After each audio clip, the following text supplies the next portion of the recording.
Hey, I want to go ahead and say Happy Hanukkah to all of the Jewish people listening. Yeah, let's see. Hold on. Are we? Yeah, I guess we are. Wait, Is it today? No. Are we to Hanukkah yet? Yes, it's tonight.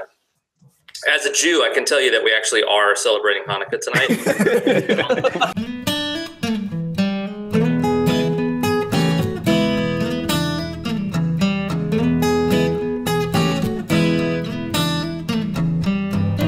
This episode of Bourbon Pursuit is made possible through listeners like you, supported through Patreon, and with partnerships brought to you by the following.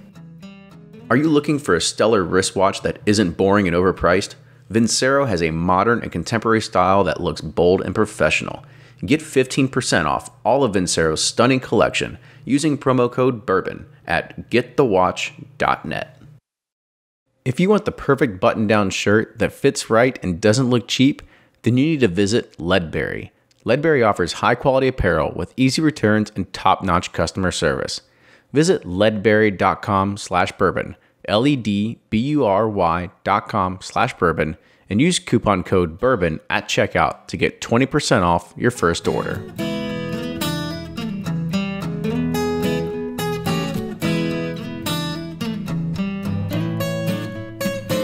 Hey everyone, this is the last roundtable for 2017, so we're going to talk about some of the changes that we've seen in the bourbon community, as well as give our votes for Bourbon and Rye of the Year.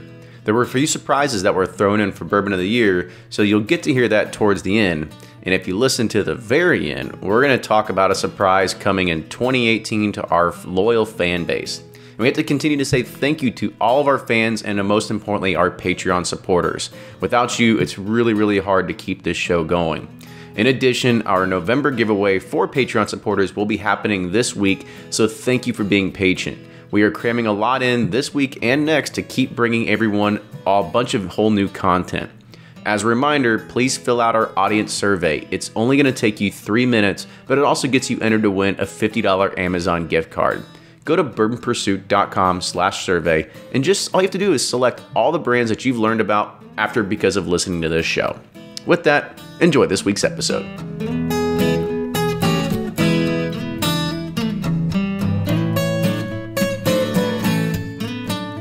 Welcome back to the episode of the Bourbon Pursuit Podcast, the official podcast of bourbon. This is the 15th edition of the Bourbon Community Roundtable. It's always a crowd favorite. We have got a full, we've got pretty much the whole entire panel here tonight. We've got about 40 viewers that are already logged in and watching this, and it'll start creeping up to 50 or 60 as they start finally checking their Instagram, Twitter, and Facebook feeds. And we've also got people that are making fun of us on Twitter that said, "Oh, great! Now the bloggers are now vloggers." We get to watch the bloggers not only blog but also vlog. So but you're a podcast, so you can do whatever the heck you want. Yeah, it's 2017. Yeah, it doesn't apply to us. Yeah. It's all about diversity and inclusion, right? So get off our back. So as usual, we kind of kick this off. This is all happening on YouTube Live. So people that are they got the link, they can watch this being recorded and actually be a part of it as it happens. And we have got a good list of topics tonight. But before we do that, as usual, we need to go around the table, introduce everybody that is on here. A lot of these people are already prolific bloggers in the space. You know them probably pretty well already. And I'm going to start on my left, what I see in my screen. So Blake, you're up first, buddy. All righty. I'm Blake from Bourbonr.com. You can find me on Twitter, Instagram, Facebook, BOURBONR. Come check out the new blind tasting releases we're doing every month. We have one coming up tomorrow night. You may see a familiar face from tonight. We're checking with his agent to make sure he can make it, but we'll find out. All right. Well, let's just go ahead and ruin this fucking surprise. So who's up? It's Gary. Yeah, I figured. I can't. I'm a blogger, but I can't figure out how to shut up my iPad. This is Carrie from Suburbia, SUBOURBIA. I used to blog. Now I just vlog. So you can find me here once a month. I actually do have an article coming out. I think I say that every time. You say that every time. Coming out soon. I make my presence on Twitter and making fun of people on Bourbonr.com on Facebook. Yeah, I'm going to figure out my iPad now because Yeah, It's complicated. He also works in the tech space. Yeah, I'm also an IT director, so there's that. He's for hire. I was about to say, I think Carrie's like our I don't know, he's kind of like the outlier here. Is like we have all these bloggers on, and then we got this guy that he used to blog, but he's funny, so we keep asking him to come back. And he's always got an article coming. It's coming, man. Just wait, it's gonna be a flurry of articles. Y'all are gonna be Pipeline. Who's the band who like just kept hyping like their album's coming next month, and they kept it going for like 7 years straight or something? There's some group who did that. Sounds like some Kanye would do or something. I'm gonna spend the rest of the time Googling now. Little Wayne. It's been like 5 years. Oh yeah, that's true. Yeah, that's because baby. Little Wheezy, come on, man. All right, Jordan, go up. You're up, man. There we go. This is Jordan from breakingbourbon.com. You can find us on Facebook, Twitter, Instagram, Patreon. We run a monthly newsletter, and we also just launched more shirts in our recently launched store. So go check it out. Get your Breaking Bourbon swag right in time for Christmas, right? There you go. Right. There's a good plug for you. And then Max, Thanks. Close us out, man. Hey guys, this is Max Christie from superflybourbon.club.com. You can also find me in the Tampa Bay Whiskey Society if you're in the Central Florida area. And if not, you might see me in Bourbonr every now and then. Either way, check us out and stay tuned. This is the most technically unsound roundtable we've ever done. We're all just like, cameras are bouncing, microphones aren't working, shit's making noise. Like, we just need another eclipse. We just need to get a drink in us and like get back to us, man. Where's us? I miss us. It'll smooth out. Yeah, because you didn't. Cheers, guys. You didn't do spinning before or something, Carrie. You know. I've been at Disney all weekend, so I'm a little off myself. So too much Mickey Mouse Clubhouse. Yeah, that's right. Let's start talking bourbon, and I bet we'll get our Let's do it. There you go. Let's do this. Let's get into this. So in recent news, we've talked about different ways of trading bourbon in the past. We talked about on the roundtable once of things we've done. I've personally traded landscape duty for bourbon before. People that I know that guy. Yeah, see, because I got connections, right? Ryan's my connection to the lawn world. But anyway, so planting petunias or whatever it is, and I traded bourbon for it, right? And I know Ryan's actually traded his services before for boxes of Jeffersons. Oh, yeah. But there's killed off many lawns for bourbon. But there's kind of a new trend that's happening that we're seeing in the marketplace. And before we get into the pros and cons of doing a bourbon trade with Bitcoin, I want to kind of get an idea of who on the panel has taken a leap and actually bought Bitcoin. What's Bitcoin? All right, so Ryan's out. Yeah, so this is like a very highly debated topic amongst some of my friends. I have a couple buddies who are really into it. One's on I could pull up text, but there's I guess all the other cryptocurrencies. A few of them have bought Bitcoins. A few of them are onto some other blockchain cryptocurrencies, but I have not personally bought them. I still think, I don't know, you have to put some kind of dollar behind it. Until then, it's just all speculation. Or not dollar, but some kind of value behind it. Until then, it's all speculation. But, yeah, no, I haven't bought any bourbon with Bitcoin. It's speculation, but it's still $16,000 speculation that people are saying it's just speculation. And I have bought Bitcoin because we had a ransomware issue at my company earlier in the year, really early. So I went through the process of buying it. I learned how to do it. At the time, Bitcoins were only 1,000, and I could have invested in them, and I chose not to. And is that for one Bitcoin? What's that? Is that for one Bitcoin? Yeah, one Bitcoin was 1,000 in February when I was dealing with all the crap at work, and then after it was done, I was like, well, I could buy a little bit for myself. I was like, nah, I'll just buy some bourbon. It's a better. It's insane. Now it's $10,000 to $15,000, fluctuating depending on the day. 3 to 5 years ago, I had it all. I was going to buy a machine to mine Bitcoins back when you could buy something that did that, and had it all priced out. It was going to be like $300 to $500. It was going to generate me a Bitcoin a month or something. And now looking back, I'm like, damn it, I wish I would have bought that. You were retired in like 6 months. Yeah, now one coin is $12,000. All I've been hearing is wait for it to go down. They're like, don't buy Bitcoin. Don't buy it now. Wait for it to go down. And then every day you look and it's $1,000 higher. It goes up and down, huge swings though. Like it'll open at 12 grand, it'll close at 15, it'll open at 9, it'll close, like it's all over the place. Sounds like my weed stocks. This was like 2 years ago. Bitcoin went too rich for my blood. Yeah, like 2 years ago, I went through a very similar thing, but it was like bouncing between like 500 and like 2,000 maybe, which then was like clearly not as much, but it was like wild swings, like hundreds of dollars. And I was like, what's going on? And this is the same thing, which is magnitude bigger. Literally the same thing that played out 2 years ago. And at the time, I was like, it's never going to be worth more than $2,000. And it'll be interesting to see 2 years from now if it's, if it regulates back down or if it just flies up even more. So it's fun to watch, that's for sure. Definitely. Yeah.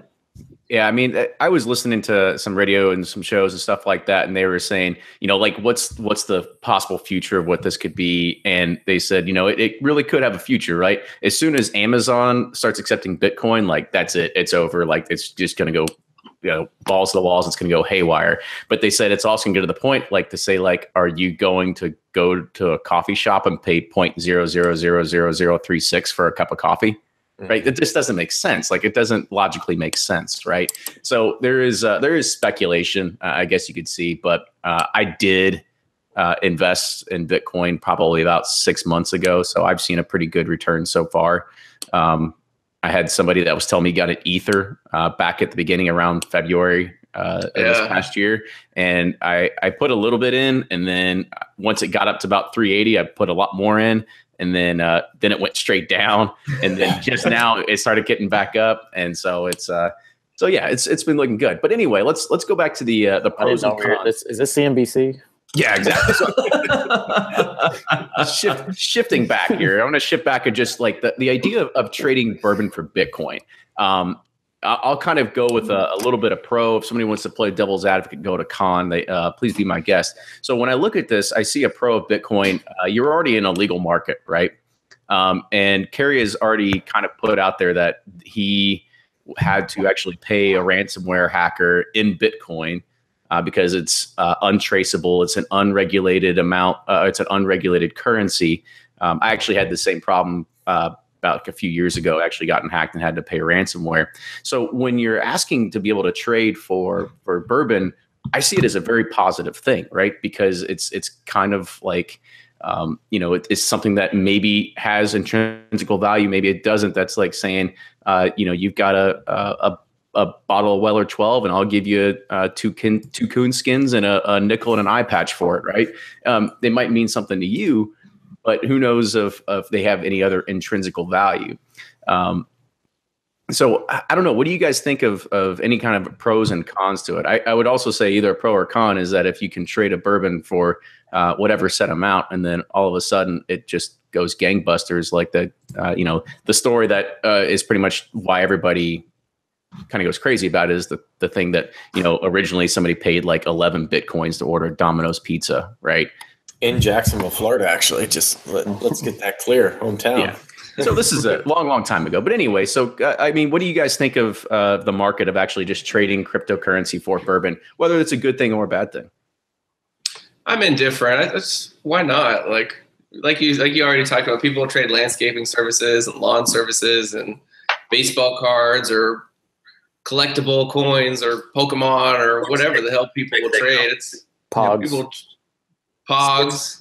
Sports tickets are the big trading thing I see right now. Yeah, sports tickets, concert tickets, whatever. It's just commodity. I mean, all it is trading a commodity for commodity. You're just trading 100%. a commodity that has a very stable value, even though sometimes for bourbon and rye, it fluctuates a little bit when it first comes out. But it's pretty. I mean, if you look at Pappy 23, it's been pretty stable for 2 to 3 years now, right? So you have a commodity that's pretty stable but valuable, and then you've got Bitcoin that's so unpredictable that, I mean, you could be on a tail end of a great deal, or you could invest, and by the time the Bitcoin reaches your coin, your wallet, it's already dropped 1,000. So, I mean, I think it's risky, but I think with anything you trade, unless you have a known commodity like money on the other end, there's always a risk involved. And what if you get fake tickets?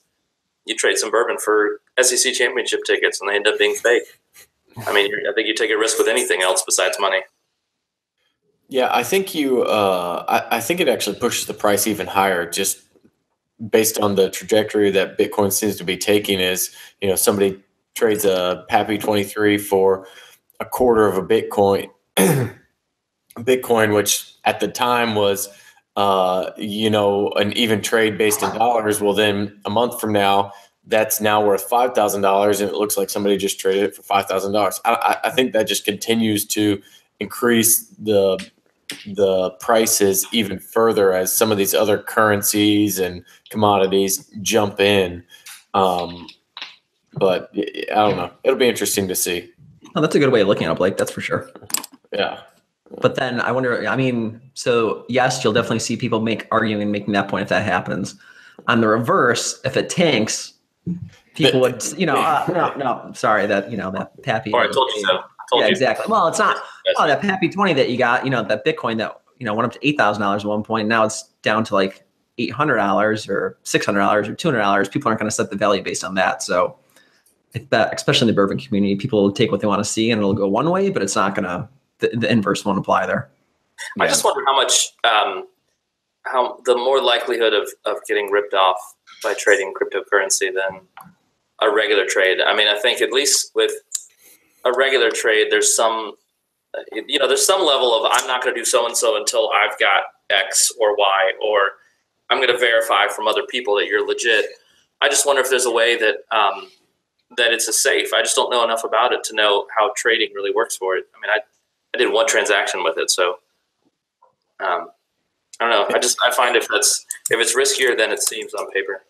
I think that's a lot of people's issue with the whole cryptocurrency in general is they just don't understand it. It's not like a very simple definition. I mean, I feel like I've read a fairly good bit on it and still just scraping the surface on what it actually is.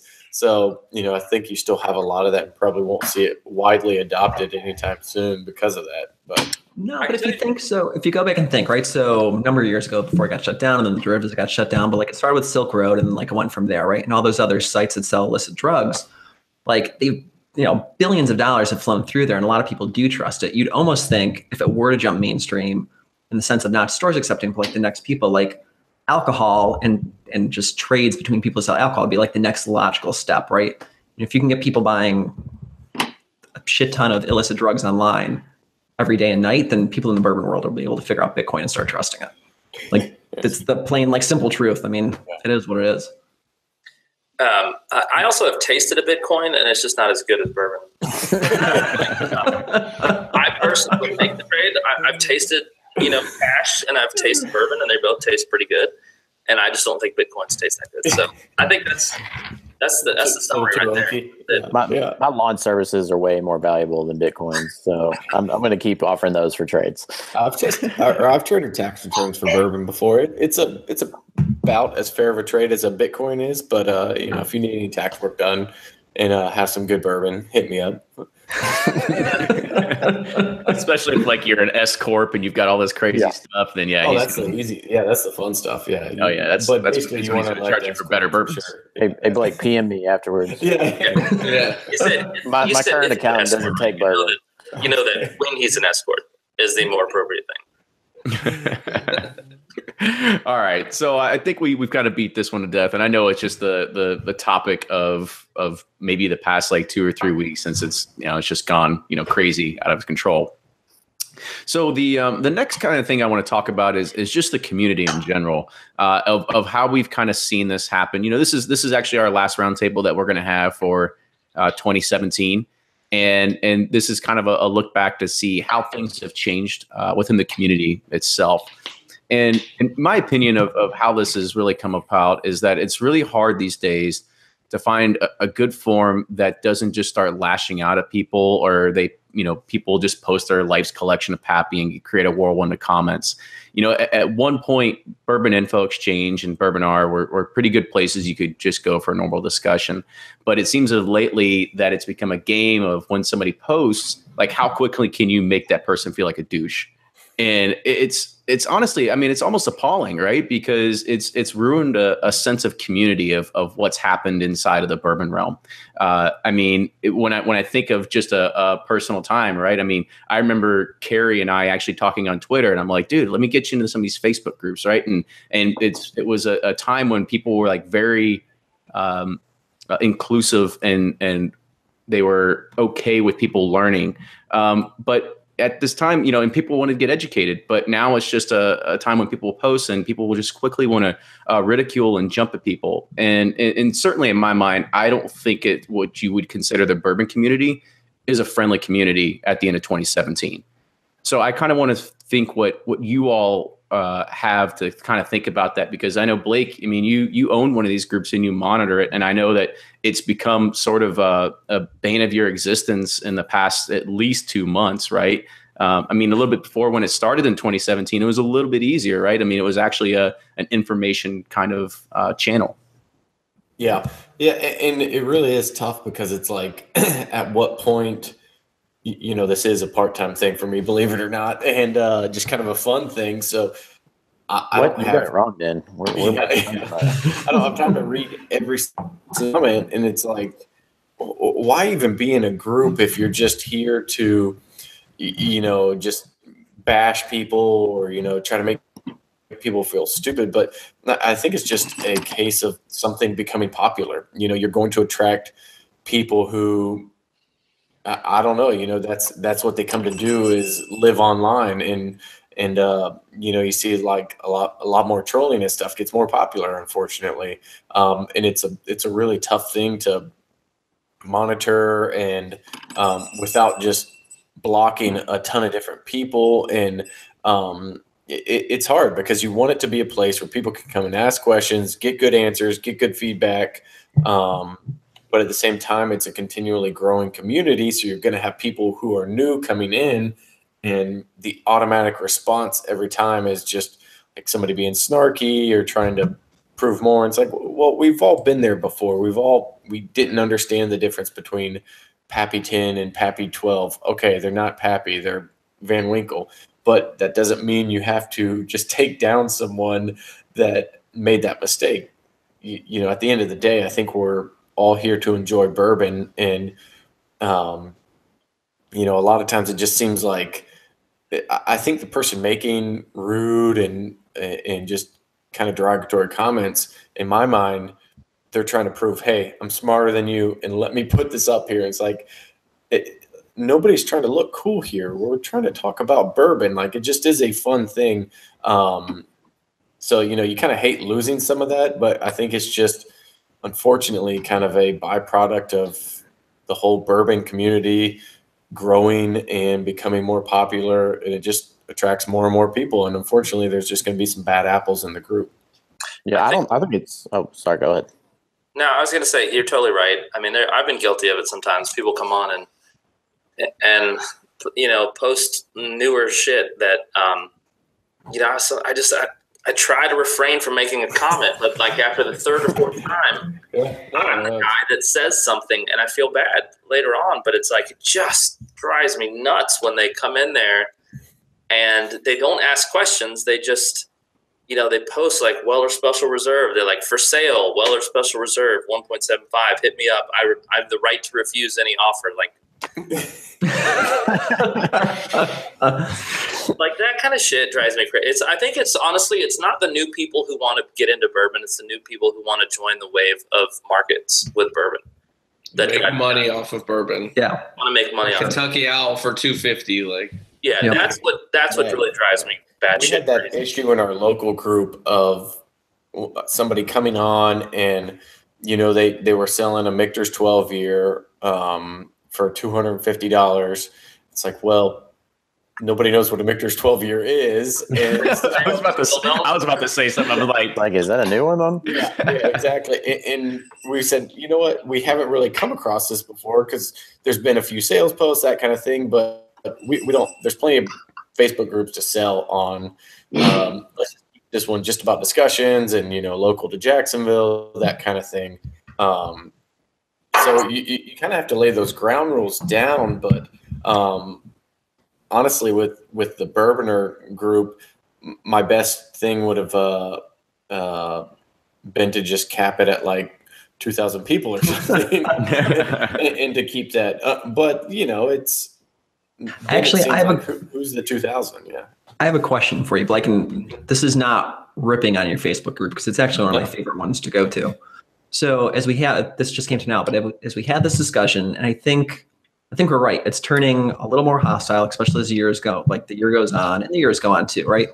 It's just more attacks, stuff like that.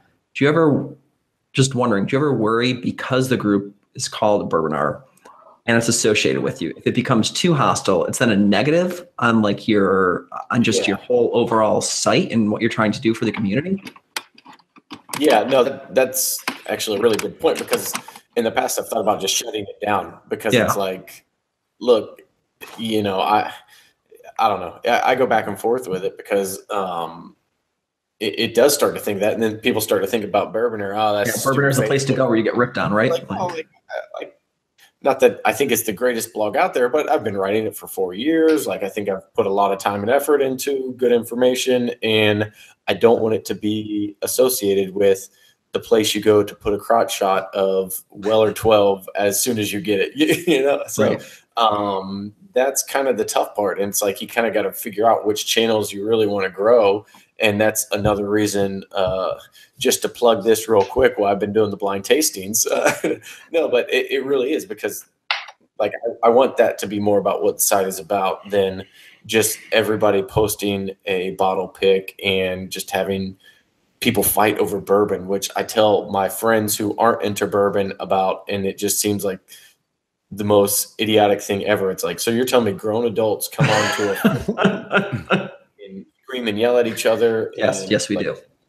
And this isn't like anonymous Facebook accounts. Like, you can see where that person works, you can see where they live, and it just seems stupid, but that's unfortunately kind of where everything is. There's an online presence. Sorry, go ahead. No, you good. Go ahead. Well, I think it just shows you who the new consumer is. You know, these younger, I'm almost a millennial, but millennials have been around social media and like, you know, Snapchat or like Instagram. They're always like taking selfies and bragging, you know, like whereas we are used to like having conversations and like not, I don't know. It just kind of shows you the news consumer and the way they are just in life in general. And I think they're coming in on us and we're not comfortable with it. But I don't know. What do you think? Yeah, I'm going to go out on a limb here and say I'm probably the youngest person here. So I'm going to go ahead and just say that, it's. I mean, I've got gray hair coming in, so I'm They're all about instant gratification. Yeah. I know people who I've gotten into bourbon that just instantly want to go out and just have everything. So they can put my collection to shame. Everybody wants to be the coolest kid on the block. And that's. Yeah, they want to be toppers. Like whatever you got, they want to top. Part of that's art. It's not that serious though. Like, there's so many good things out there that don't cost an arm and a leg, or just good store picks, or even good shelf bottles. I mean, they just want that. They want that Instagram post, that Snapchat, that hashtag pappy. Like, get out of here. They want to show like that. 3 years ago, I didn't even have these shelves, right? And so it was I feel like I went through the race to get everything. Now, granted, these are all open. I was just gonna say, at least your bottles are open, sir. Yeah, we open and drink, and the goal is to have people come over who are not online bourbon people, but people who say they like bourbon and try anything they want. And for me, that's what the hobby is more about. That's the side that I enjoy. Is like, if you want to try any of the shit, come to my basement and we'll try any of it. I don't really care. It's trying all the stuff, but I think the online presence is more of like, who has the bigger stash and who has the most likes, who has the most impressions. Well, take that guy, and I don't want to rip on him more because he did do a nice apology. I think it was on Bourbonr, but the guy who posted, I'm not sure if you guys saw it, it was up for a little while. The guy who posted his real estate sale check, right? It's like a check for $24,000 and a bottle of, I forgot what he posted. Maybe it was Lot B or something like that. And people did universally rip on him, but it was just like, wow, can we one up each other now by showing like, you know, commission checks plus our bottle of bourbon? It was just ridiculous. That was yesterday, I think. Just took it to a whole level. Yeah, I kind of missed that one actually, but I got the story from someone else. But I was at Mickey's Christmas party at the time, so I didn't really care what he posted. No, but like, the more you open up to everyone, the more, and I hate to say it, but narcissistic people are going to take advantage of an audience. So, you know, I don't really like posting much, and I don't think I posted anything with my actual name on it from Bourbonr for the first 2.5 years. So I don't quite understand the mindset of just wanting to post everything about your life online. So, but I've seen it. I don't want to be the opposite, and where I don't think it's just, all the millennials are ruining bourbon. You see it with everyone. Like, I see older guys who complain about, well, I'd be able to get pappy if the guy in skinny jeans and a flannel shirt wasn't in line in front of me. I think it's a Kenny usually is in line in front of you. Yeah, I'm the one in front of you, not the guy in skinny. I think we do have as you've been in it for a while and you do start to open stuff up. I think besides the guy who wants to immediately start selling and become the big seller, the guy who has a beautiful bar with nothing is open is one that will draw a comment from me. And sorry if I'm the dickhead who's like, hey, have you tried opening any of the stuff? But at some point, people have to realize that, my first sealed thing was an orphan barrel vertical. And I thought that was the coolest shit ever. And I still tell everybody I had this nice vertical of 5 orphan barrel bottles. And then people would come over and be like, dude, check this out. Some vertical. And when they would leave, all they said was, I wish I had fucking tried some of those instead of, wow, nobody's going to look at them. Like, that's so cool. It's more important for you to open the shit and share it with everybody. Yeah. Can we give a shout out to Mike Gallo for that? Not open anything. Yeah, he never does. Yeah. So Mike Inglima has said, Inglima. I'm really bad at pronouncing names tonight. But anyway. Inglima. That's the other Superfly guy.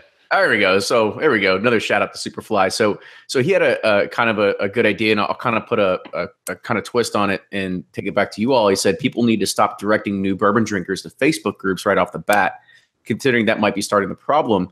So if you want to get into something, you need to try and ask questions from the people serving you. But here's the thing is that if you want to learn more about bourbon, like where do you go besides going to Bourbon Info Exchange and Bourbonr? Because you got to remember, a lot of these are breakingbourbon.com.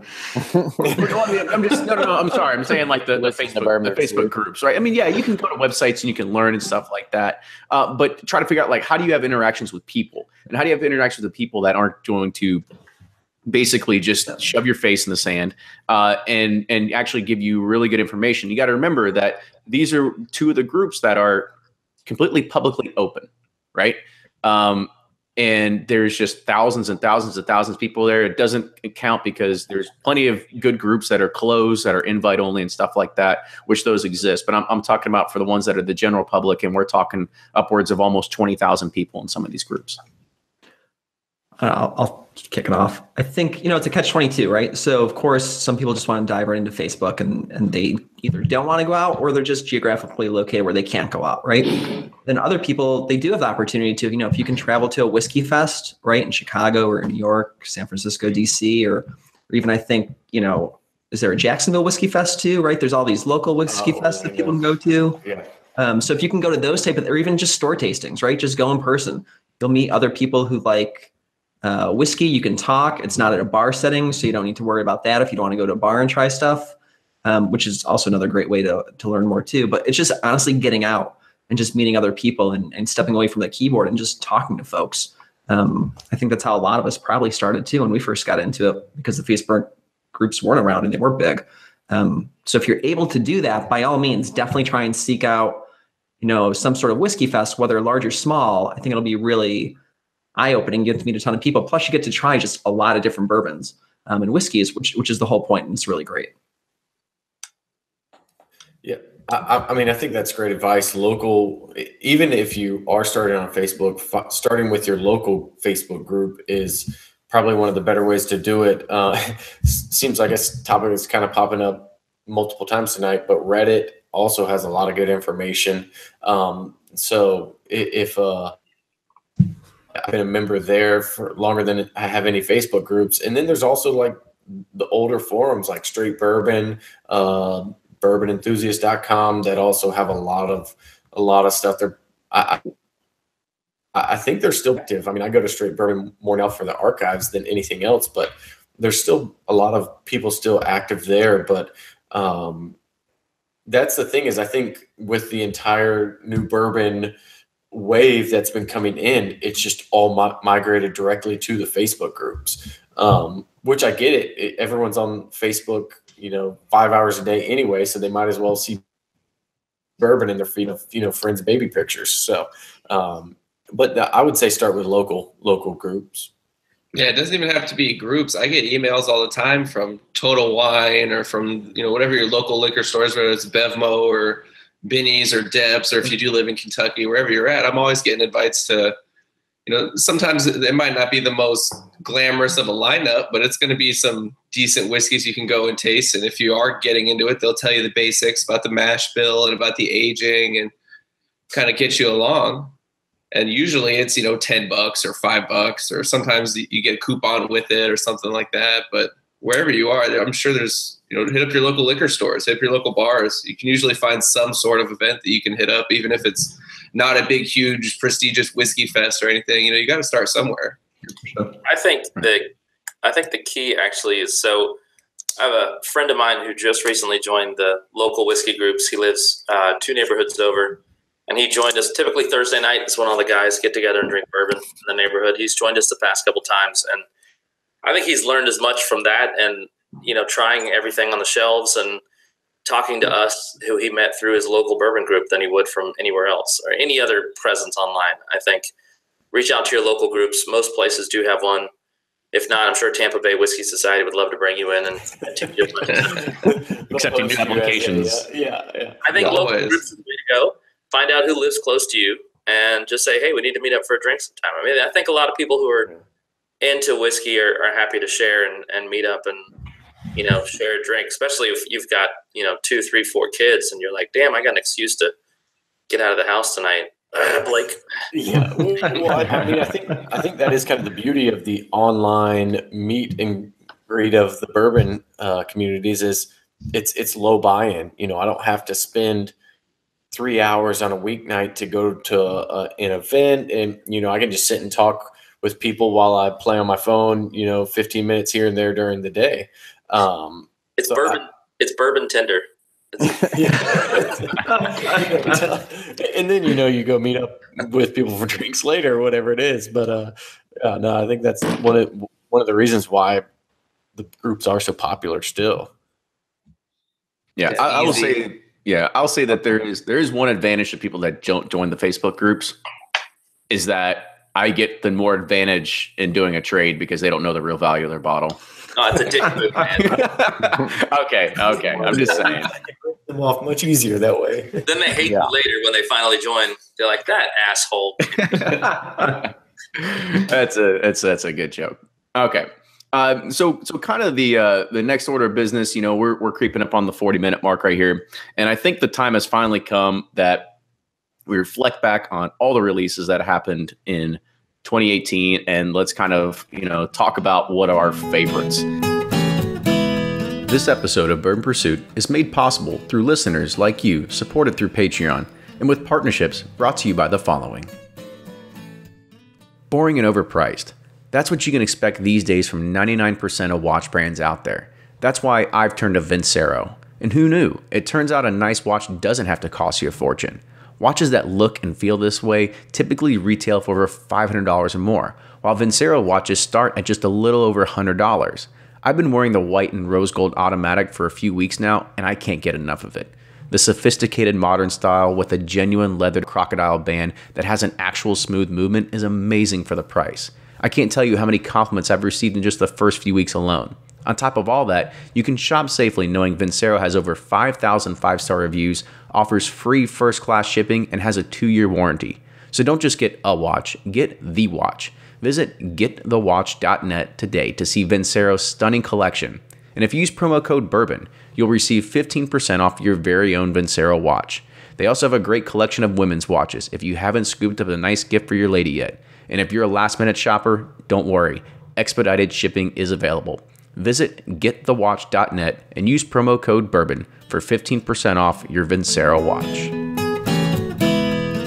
If you're like me, finding the perfect button-down shirt that fits right, isn't baggy, and doesn't look cheap, it's a real challenge. And I don't want the same clothes every other guy's wearing. I want to look good and stand apart without standing out. And I still need to look professional and polished for work. When I have an important meeting or just want to look my best, wearing a great fitting, high quality shirt makes me feel more confident. And that's why I'm glad I found out about leadberry.com. Leadberry offers premium fabric on all their shirts, sport coats, pants, sweaters, and ties. Their customer service is more like a consultation with premium assistance where you get to talk to a real person right away. They have over 1,000 5-star reviews, but really, I could go on and on. Take it from me. I've ordered from Leadberry, and they are really some of the best shirts that I own in my closet. Visit leadberry.com, LEDBURY.com/bourbon today and use coupon code BOURBON at checkout to get 20% off your first order.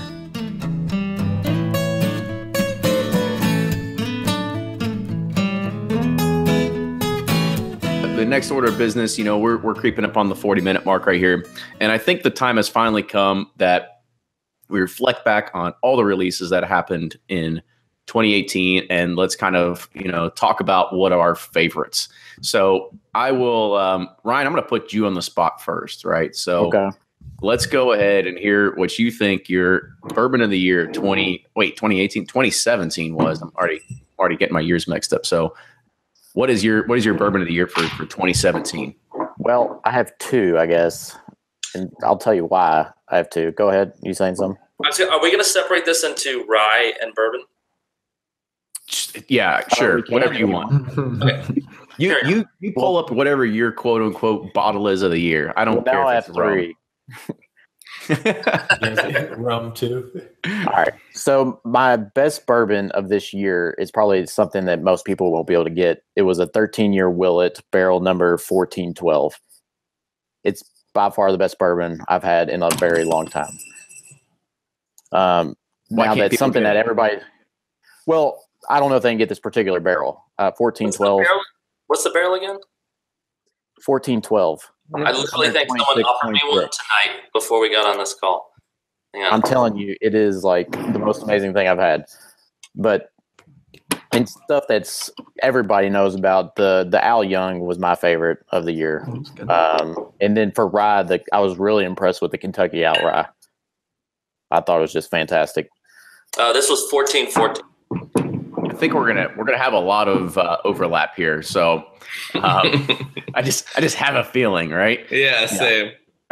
So Max, let's go ahead, man. Let's hear what you think, because I think Ryan kind of took one out of left field there. You got to understand that getting your hands on a bottle of Willet Family Estate it's a much harder task for pretty much the general population. So what's yours?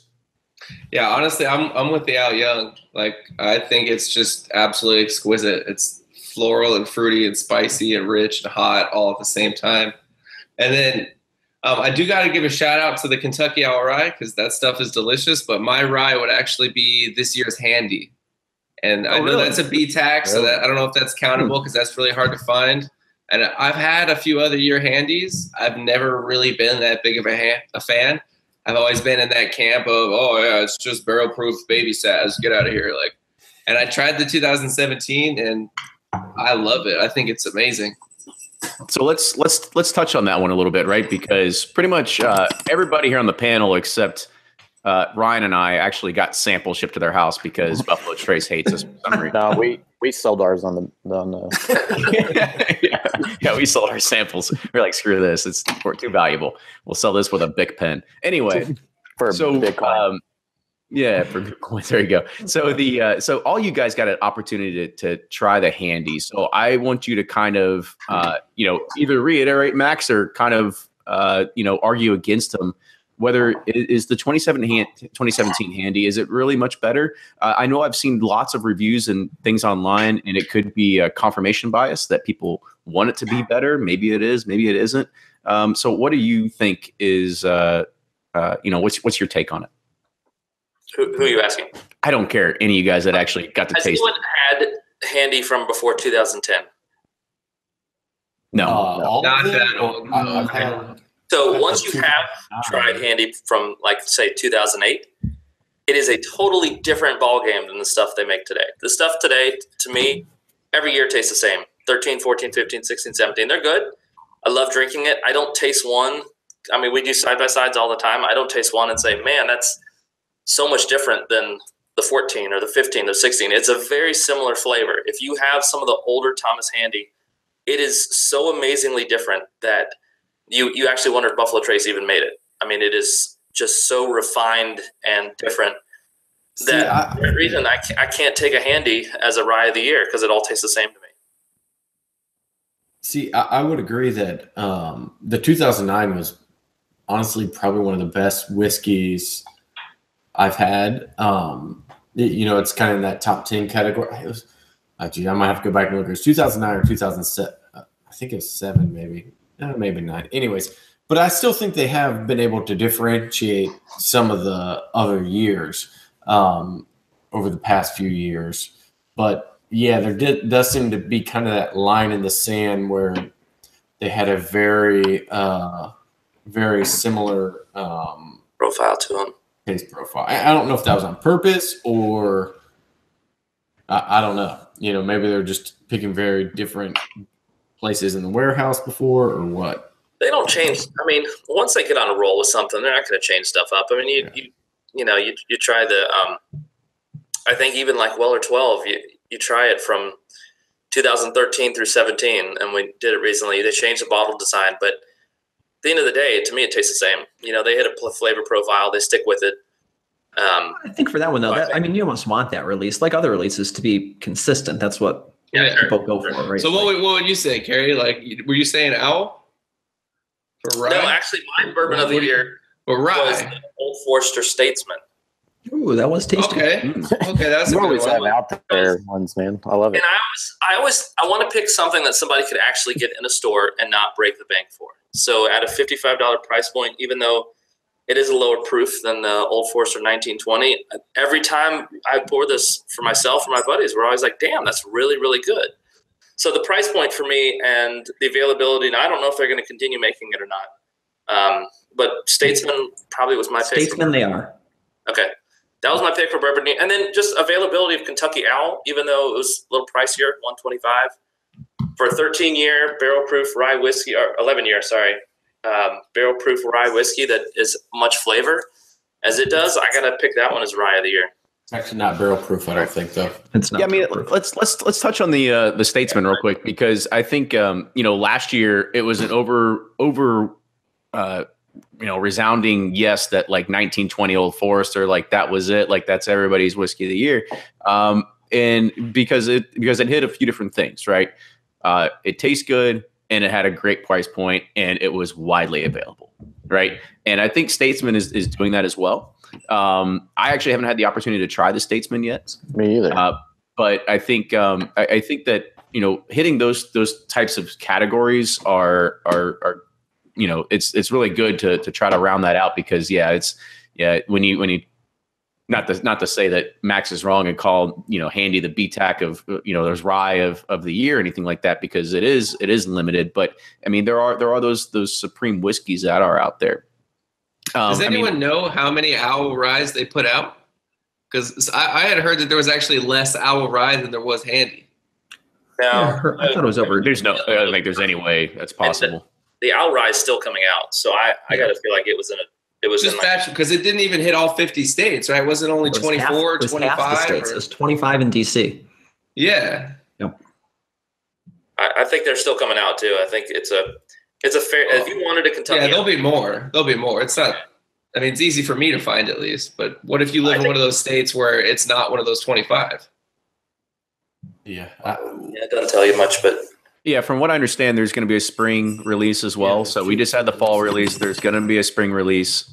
So you're going to have, and not only that is if you follow Kentucky Owl or you just follow Dixon on Instagram, he actually just posted a picture about a week or two ago, and he was already basically saying like, "This is it. Here's Kentucky Owl Rye Batch 2." Right? Yeah. So it's not even if you can't get it, secondary is pretty cheap. Yeah, I agree. Right. I mean, don't get me wrong. It's a $125 bottle, and it's pushing that barrier of, what is the amount that people pay? Because I mean, let's get honest. A lot of people that are paying $100+ a bottle, they are hoping that bottle is going to be a $200 or $250 bottle, like the value of it, right? It's there's not a whole lot of people anymore that are buying a $150 bottle just to say like, hell yeah, like let's drink this thing, right? So it is pushing that boundary, but at this point, I don't see, at least here in Louisville, there's none sit on the shelf, right? So we'll kind of see what happens when the spring release comes around. Yeah, I just think it's nice that you can actually get a hold of. Yeah, I do too. If you want to pay the money for it. Yeah, and I agree. Whiskey Advocate stole my whiskey of the year. The William Llewellyn? No. Elijah Craig. Yeah, I was high on it. Now that everyone's like, "Oh, is this the one that Whiskey Advocate?" I'm like, "No, it's the one that Bourbonr said." Big Blake did it first. The whiskey of the year. So I forgot about that. I forgot about the B series. I think I totally forgot about that one, and I even I posted originally. I was like, "This is really, really damn good," and so I feel like I take credit for the whole that thing. one at? It was 124.2. 124, right? Okay, I got the 130, the most recent one. 131 was really good. I really liked C. Honestly, I just did a blind A, B, and C maybe 2 or 3 days ago, and I actually liked the C. I have a little bit of the C here. Actually, I haven't even tried mine yet, but it's really good. So Blake, I bought a ton of actually. Blake, I want you to kind of talk about this for a minute, right? Because the Elijah Craig Barrel Proof's been around for what, 4 years now, something like that. Yeah, probably 4 years. And you can always go to Blake's website to actually see the different releases and the proofs and the bottle shapes and also that kind of stuff, right? So how have you seen Elijah Craig Barrel Proof progress from those early releases to what it is now that it's actually claimed? And by the way, I think that we hold our own by calling something whiskey of the year. Like just because Whiskey Advocate said it doesn't really mean it, right? Like I think we could create our own poll and put that out there, and we could make the masses go crazy. But that's just me. Yeah. But anyway, Blake, I want your idea to kind of like how has Elijah Craig the Barrel Proof actually matured or gotten better, or is it just like this was just a one-off really good batch? I think it's a little bit of both. I think if you probably lined up whatever 15 releases, well, you wouldn't be able to taste all through them at once because you'd be hammered by you got there's a couple 140s. But some hazmats. Just consistently put out a lot of really good batches since the beginning, and it's probably a little bit of branding, the barrel change or the bottle changing. And they continue to put it out at, I think I was picking them up for $55. They've done it quite a bit. And this batch B really hit. I think it just, kind of hit at the right time. So I don't even know if I'd say it's the very best batch of Elijah Craig Barrel Proof that I've had, but it's definitely up there. But while there were some other pretty good releases, I feel like it's tough to beat the Elijah Craig Barrel Proof Batch B because, one, it was great, pretty available, not widely available, but fairly available, and pretty affordable as well. If you're getting it at $60, that's a steal. So I think, it had the mix of those three things. And Heaven Hill has continued to do that for the past 4 years, and one of them really stuck. So, and I guess when I think about this, there's always a comparison. People, even in our local group, I saw they had a blind tasting of Elijah Craig Barrel Proof versus Stag Junior, right? Yeah, and I don't think there's any. Yeah, and so I think it's those are two at the price points. They're two really big distilleries. They're two both really good bourbons. But you never see Stag Junior ever creeping up to Bourbon of the Year anywhere, right? So it's it's interesting that Elijah Craig Barrel Proof was able to make that happen. It's a great relief. With the Stag Junior, you're always going to compare it to George T. Stagg. Mm-hmm. With Elijah Craig Barrel Proof, you don't have that, that higher. There's no bar to break set in your mind. It's as good as they price that release. Then they come out with Parker's 11, which is a barrel proof 11 year. So it's a year less than the Elijah Craig Barrel Proof, and it's $130. Mm-hmm. So I don't know. I feel like, these are special. These are from Deatsville. But I actually thought the Elijah Craig Barrel Proof was better. Yeah, I agree for sure. And that's why I think they're trying to hit all markets. Yeah, they trying to give everyone something that they want, and it's pretty smart from the people who want to overpay. Yeah, for shit. I mean, they give them something. I bought a bottle, so I'm just as guilty. So yeah, and now there's a million Elijah Craig store picks out there too, so they're even hitting that market. Yep. Not many Elijah Craig barrel proofs, but yeah. So Blake, you gave your bourbon. Is there a rye of the year, or are we just going to go ahead and default to Kentucky Owl? I mean, I think Kentucky Owl was tough to beat. Some other ryes. Hold on, let me look at the. Everybody look at their shelves. Honestly, this one hasn't been mentioned, but I really enjoyed the Michter's Toasted barrel. Oh, good call, man. I haven't had that. I forgot about that one. I thought that one needed to be mentioned. I thought it was really good. Now, it's you either love Michter's or you hate Michter's. There's some distilleries that are just like that, and I like what they're putting out. So I thought that was a really good release. Another one of those, kind of in the Elijah Craig Barrel Proof, where it's pretty affordable and somewhat available. Probably less available, but still somewhat available. So I haven't had the chance to try it yet. I'm actually just a regular fan of just the Michter's bourbon. I think it's good. I think it's good price point. I think it's just a solid product all around. Especially the toasted. I love that. See, that's what I was going to say is the opposite. I hated the toasted when that came out in 2014. I just wasn't a fan of it. It felt like there was flavoring staves and agents, and I was just like, this doesn't feel authentic. It just doesn't feel like it doesn't taste the way that it just didn't hit it for me. So you all that have had like the toasted bourbon and now the toasted rye, like, is there a similarity to it for people that are have tried it in 2014 and people like me who haven't been able to find a bottle of toasted rye in 2017? I thought the toasted barrel bourbon tasted the exact same as their bourbon. I didn't see much of a difference, but I thought the toasted rye had a definite sweeter flavor to their standard. Yeah, the rye was pretty sweet. It's been a long time since I had the toasted bourbon, but I thought the toasted rye was a noticeably different profile than the standard rye. And I wasn't a fan of their standard rye, and I actually enjoyed the toasted rye. So a little bit of the other end of it there. Kenny's just weird. Maybe it's just me. I mean, guys, like, don't get me wrong. I had 2 bottles, and I was like, I struggled to finish the first bottle. I'm right there with you. I did not like that toasted bourbon when it came out at all. See, didn't it come out in 2013 or? I remember there being 2 releases. It was 2013 and 14, or was it 14 and 15? Definitely 14. I think 14 was the first year, no? I think 14 and 15, yeah. Maybe it was 14. There was the first year where I really liked it and actually grabbed a few bottles of the next year's release and didn't like it at all. It was just like, this is a completely different. It tasted like chewing on oak staves to me. But I'll have to go back and look at what those were because I agree with you. They're probably, I don't know if there's flavoring packets. There's probably not. I mean, I'm not saying that there is. I know what you're saying.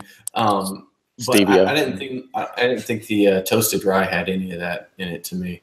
It was good. Really full flavored rye.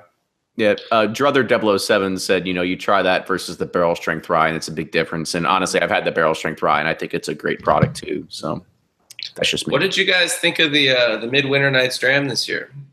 Yeah, you guys I know. A fan of that? Yeah, I'm a fan of it. I think Carrie wanted to talk about it, so go ahead, Carrie.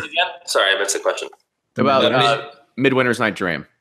I actually found it a little disappointing this year. Oh, yeah, I feel like it's going down a little bit since Act 2. I feel like Act 2 is one of those things where it's like a different ball game, and then you got to 3, 4, and 5, and I feel like it's their rye is just getting younger. I mean, they're not making the rye, so as far as I can tell, they're not. So they're just buying rye, and it's getting younger, and I didn't care for it this year. Yeah, I haven't really had a whole lot of stuff from High West just in general. I mean, I remember years ago when I was really getting into this and just seeing, I think I was in New York or I forget somewhere, and you see Midwinter's Night Dram just lined on the shelves, and I just passed it up. I just didn't I just didn't care for it at the time. Now I kind of wish I at least would have bought a bottle, but it's unique, that's for sure. Yeah, and that's so. I guess for anybody that's new out there, can somebody explain what is Midwinter's Night Dram? Like, what makes it either a one-time limited release per year bottle? Well, it's a blend of straight rye whiskeys finished in French oak port barrels, bottled by Distillery in Park City, Utah. Every year, their act goes up by one, so it started 5 years ago with Act 1. I don't know what the hell the scene is. I guess that's just a batch. But everyone says act scene, and it's 100 proof almost, 98.6. I didn't notice that. It's like blood oath. 98.6. And I guess they take some rye whiskey and they finish it with port. So it's supposed to be so it's a Rendezvous rye, and they finish it with port and then blend it, and it's always been like a good winter whiskey. Sit by the fireplace on your fur rug and drink some midnight winter dram. I just feel like the excitement of it has gone down every year since people went crazy for it in Act 3. Now, Carrie, let me ask you. Carrie, have you had the Basil Hayden's Dark Rye, which is basically I would not pay for an 80 proof rye whiskey. But have you had it? I have not. Okay. So I was going to say, so that actually, and this is, I said in my review, you either love it or hate it, right? And I was surprised I liked it. But for the price point, for what it's trying to emulate and the availability of it for folks, if you haven't had, and granted, they directly add the port versus finishing in port barrels, so big difference. If people out there haven't had a bottle of Midwinters, or they aren't able to find one, go out and see, like, if you even want to dabble with bourbon mixed with port, or, it's not aged in port, but mixed with port, and you'll get a good sense of it. Yeah, it's 80 proof. It's light, but that'll kind of give you a sense of what you're going to be dealing with. And I don't know. Just wondering. Brandon Griffiths chimed in. He said the scene is actually the day of the bottling. So now you know. Interesting. The more you know. Yes. I've never seen an Act 5 that wasn't scene 1 so far. So maybe they didn't. They cranked it out in one day. Just one day bottling. Maybe. I have no idea. All right. Is that a non-scene 1? Oh, yep. Scene 8. There you go. Yep. So I guess that was not a good one. Jordan, let's move over to you real quick, because I know we're kind of getting towards the top of the hour here. So let's hear what you think. So I'll be upfront. I'm not going to commit with something. We're actually doing our Bourbons of the Year article at the end of the year, and I'm still debating this. That's why I'm not committing to anything. But I will say two that really, and I'm still going through. So I'll say a few that are really good, right? So that Statesman was high on my list. It was very good. I thought Barrel Batch 11. Barrel bourbon, first of all, continues to impress the hell out of me, right? It's almost like every single release that comes out, for the most part, is just like, this is fantastic. And now when people ask me, what should I try? I'm just like, go get a barrel bourbon. Whatever you can find, go try it, right? It's going to be unique. It's going to be good. So I thought Batch 11 was really good. In terms of rye, Kentucky Owl, I actually really liked a lot. And I think, I'm going to join the bandwagon here and say it was really good. I think in a bubble, it's really, really good. When you start comparing it to other ryes out there, it breaks down a little bit, especially when you take the whole value into consideration. But it was a really pleasant surprise. That's one I've recommended to a lot of people. And even though it was only in 25 markets, you can basically find it anywhere and pay just a little bit more in secondary, which was good. And then a whiskey from a rye and bourbon distillery that really surprised me. So Wiggle Whiskey is a distillery out of Pittsburgh that does rye and some bourbons. And they came out with, and I'm not huge on a lot of their stuff, and I say that lovingly because I'm actually friends with the owners of the distillery, but they came out with a release called Quaker Strength, and it was a 6 different malted whiskey.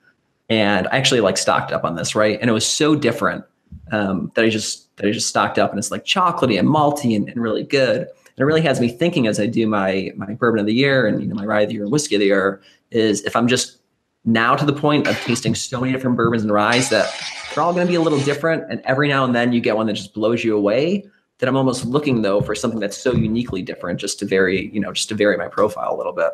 So it's been a big debate that I've been going through as I've been writing my piece this year.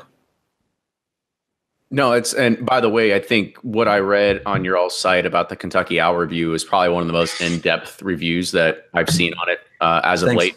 When you talked about the breakdown of and it is true, right? When you look at the different ryes that are on the market, I mean, even if you take Michter's Barrel Strength Rye, like you're looking at an $80 bottle versus a $130 bottle at retail. I mean, I mean, it's already, you're up there in the dollars. I mean, when you break it down, that's a $50 retail price point, right? It's a big break. So yeah, I mean, there is, So if you haven't had the chance, go to breakingbourbon.com, read about the Kentucky Rye review.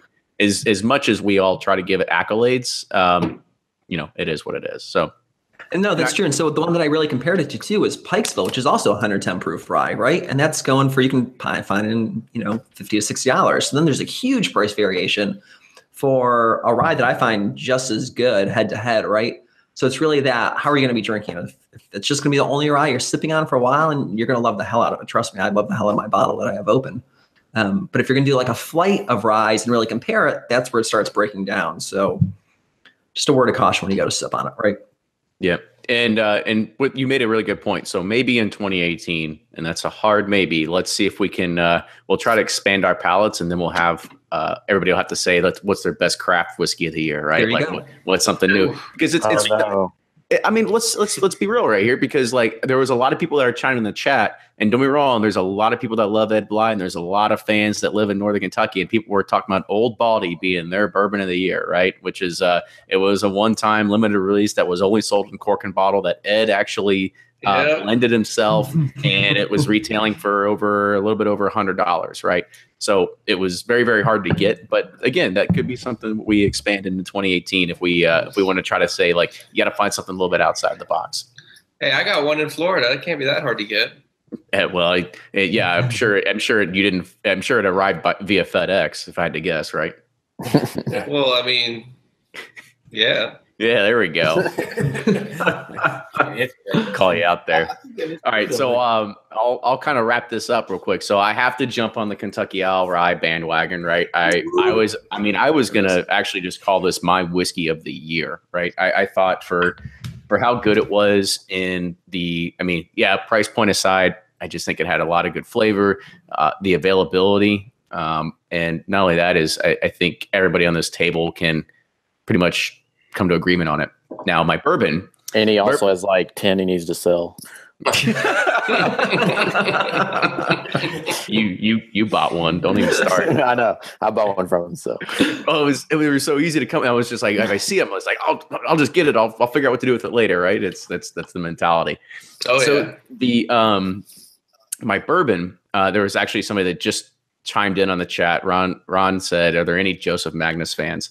And this one was actually new for me this year. But if anybody's actually able to get their hands on a Joseph Magnus cigar blend, this is a good one.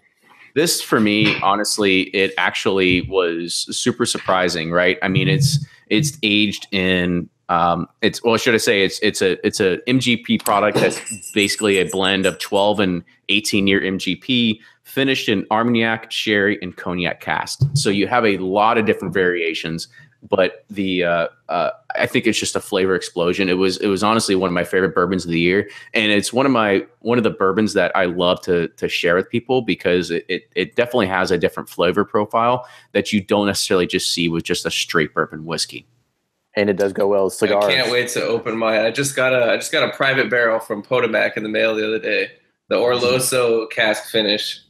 So I'm a big fan of Joseph Magnus as well. I feel like it's just such a sweet, sugary whiskey. And normally I'm not a fan of that, but it's high proof too, so it balances out. Right. I mean, I thought it was really good. The thing is that as everybody starts getting into, just having straight bourbon, there's got to be something that changes it up every once in a while. And so you see a lot of these finishes that are popping up. I mean, this is the movement that you see to try to break the mold and try to cater to different audiences and you can throw something that's different into a blind tasting and you can really throw some people off. So, but with that is going to wrap up the 2018 or God, I'm already like into January already. So that's going to wrap up the 2017, our whiskey and bourbons and ryes of the year. So guys, round of applause on that one. I think you guys did great. And to kind of close out the show, we do have a special surprise that we're going to talk to you all about. So back in, I can't even remember what episode it was, but it was it wasn't in the first 11 when we had Bo Beckman on, but it was when he came in his second appearance. It was in the 50s to 70s, whatever it was. And he talked about the Buffalo Trace Private Barrel Select program that is open to anybody in the general public. And what this allows you to do is go and register and actually be there to actually buy your own barrel of Buffalo Trace or whatever they have available for you the day that it goes live. And it just went on December 3rd. I was sitting there next to my computer, and I was sitting there talking to these guys on the round table, and I'm sitting here going refresh. And I did it. I got my my confirmation in, and Bo actually sent me an email. He said that I was actually number 2 to get my reservation in for a barrel. So we're getting a benchmark. Yeah. Nice. So with that, we are going to have a Bourbon Community Roundtable barrel that is going to be available to our listeners, our supporters. We're going to figure out how to split it up amongst everybody here on the roundtable. Max, you're invited as well, as if you want to come and help pick the barrel. I know. Are you picking it next month by any chance? I'll be there. So we will discuss the actual date offline. We'll invite you to the group chat, and we'll figure it out. Awesome. I'm staying at Bardstown too, Ryan. Yeah. Oh, nice. Where at? I don't know, some Airbnb. Probably my buddy's place. Give us the address and the hours you won't be there, but your luggage. Is it a yellow house in town? So everybody can look forward to that in 2018. Finally, I got my year right, but you could expect that to probably be. We're looking probably sometime into April is probably when we'll actually have the bottles. So we've got a while to hype it up. Still, we're gonna do everything that it takes to. Ever. It's gonna win this of the year. And we're gonna tell you how amazing it is. We're gonna do everything we can to hype it out. I mean, we're gonna get stickers made. We're gonna do all kinds of things. Like we need to wax dip those bottles. We'll wax dip. Hey, I know a guy. We're gonna glass etch it. I mean, you name it. We're gonna do it, right? Mad crotch shots all year. So that's what everybody can look forward to coming at mid 2018. But we wanted to kind of close out the year talking about that. So with that, I want to go around the table and say once again, thank you all, fellas, for joining tonight. This was fun. It was a good show. We hit on a lot of great recent news, as well as talking about how to kind of close out the year. So to finish it off, I'm going to start off on my right hand side this time, and everybody just kind of give a plug of where they can find you all, where you blog, and where they can find you, and what they can buy you for Christmas. I don't care, whatever it is. So Max, you're up first, buddy. Yeah, my name's Max Christie. You find me at superflybourbon.club.com and on Instagram, Facebook, and as well in the Tampa Bay Whiskey Society. If you're in the area, hit me up. If you're not, find us on the website. And for Christmas, I just want bourbon or gift cards to buy bourbon. Or cash, as we talked about last time. Cash works too. Yeah, give Carrie Bitcoin. Carrie, you're up, buddy. Carrie, Suburbia. I'm also on Bourbon Tender, also known as Tinder. And you can find me on there. Bourbon_gamer on Twitter. And of course on Reddit, I'm Slanderosu is my nickname. Just kidding. But what was the other question? What do I want for Hanukkah? Sure. Yeah. Hanukkah. I already got it, man. I got Old Forester Statesman. No, I'm just kidding. Cash is always good. Cash, gift cards. But man, I could use some more of those ice cubes that freeze in the freezer, though, because I think I only have 30. So I would love that. Isn't that what ice cubes do already? They just freeze in the freezer? Like the metal cubes. Yeah. And the stone ones. And the ones that light up. Yeah, all those good ones. Shaped like a bullet. Aren't those just gimmicks, though? Yeah. Yes. They are. But the Darth Vader one is cool. I like the Death Star. They try to say that they chill the drink enough that it doesn't affect the flavors, but it just brings it up closer to room temperature, or like just above room temperature. I don't know. It's all crap in my opinion, but just makes it taste like metal or taste like a rock or whatever they make the ice cube out of. Yep, I'm with you. Good way to break your glass too. That's it. Or your tooth. You're not supposed to drop them from like the Kobe. All right, Jordan, you're up, man. Sure. This is Jordan from breakingbourbon.com. You can find us Facebook, Instagram, Twitter, and Patreon at Breaking Bourbon, and sign up for our monthly newsletter. So we do stuff that's not on the site, and it's just exclusive to our newsletter followers, and it's free. And Blake, round it out, buddy. I'm Blake from Bourbonr. Want to take this time to apologize for anyone who's been harassed in the Bourbonr Facebook group. Thank you. Yes, Thank you. It hurts. Automatically. And no, definitely need to clean some things up. But hopefully there's still good information in there. Use the search bar first. There's always good info there. But the hazing process. For Christmas, any kitchen gadget I can get my hands on. My wife hates it, but we have 12 different ways to make coffee in the morning. So anything like that, yeah, send my way. You'll be sous vide in your coffee here soon then, right? Oh, yeah. Yeah. No, I've tried to sous vide just about anything I possibly can. I did some sous vide cocktails. I did a sous vide old fashioned. It's actually really good. Are you serious? Yeah. Really? You serious, Clark? Serious, Clark? No. Yeah, mason jar, typical Manhattan recipe stuff, fresh cherries, and I'd have to go back and look. It was a while ago now. But yeah, sous vide it for like an hour at it's all in Celsius, so I don't even remember what it was. But yeah, no, it was really good actually. So we might have to save that for a different show, or you just have to put a blog post out on how to sous vide your cocktails. I've never heard of poor man's pappy post. Yeah, the blender and the sous vide. Weird. Yeah. I was about to say Blake is the corner of like innovation over here, or maybe he's just the corner of like how to duct tape your cocktails, right? Whatever it is. You should work for like Bed Bath and Beyond or something. Hey, I tried that Ninja blended poor man's, and that was good. I will attest to that. I don't want to give away any secrets, but join in tomorrow night at 9:00, everyone. So Kenny, what do you want for Christmas? What do I want for Christmas? I need new shelves to support my bunker because I saw them. I actually saw them bending the other day, and it was funny. I'm in a group, and I showed them a picture, and they were like, "Those are just point welded. Like you need to get new shelves now." So I was like, "Yeah, I think these came from Target, so that's probably why." Nice. So with that, fellas, I want to say thank you for joining. Oh, Ryan, what do you want for Christmas? I thought you were just going to leave me off. I couldn't. He just wants to be included.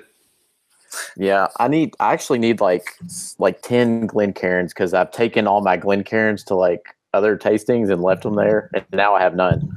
And so I've asked family, like, give me some Glencairns. And I've never had a bottle. I've never had a bottle of William Llewellyn, so I'm thinking I might splurge and get one this year. Do it, buddy. Do it. Get you some. It's fantastic. Yeah. Something. So send one to me, somebody, please. I got them open in my basement. You can always come over. So I know. All right. I'll open up.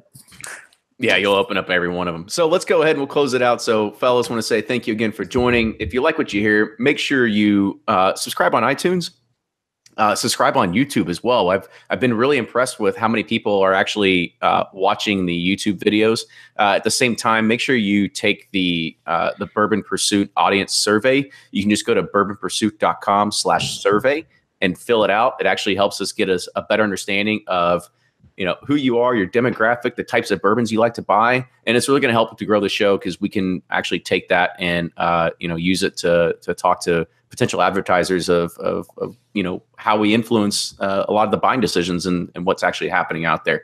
So please go ahead and do that. Also follow all these guys on their social media channels. Also follow us, Bourbon Pursuit on Facebook, Twitter, and Instagram.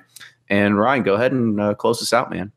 Yeah, I want to say thanks to every one of you all for spending the time with us. These Bourbon Community Roundtables, they seem to be our most popular shows. I know, it takes a couple hours of your time to do it. So I wanted to say thank you for doing that. And thanks to everyone listening. Have a great holiday, New Year's. Be safe. Enjoy good company. Drink good bourbon. And we'll see you next year.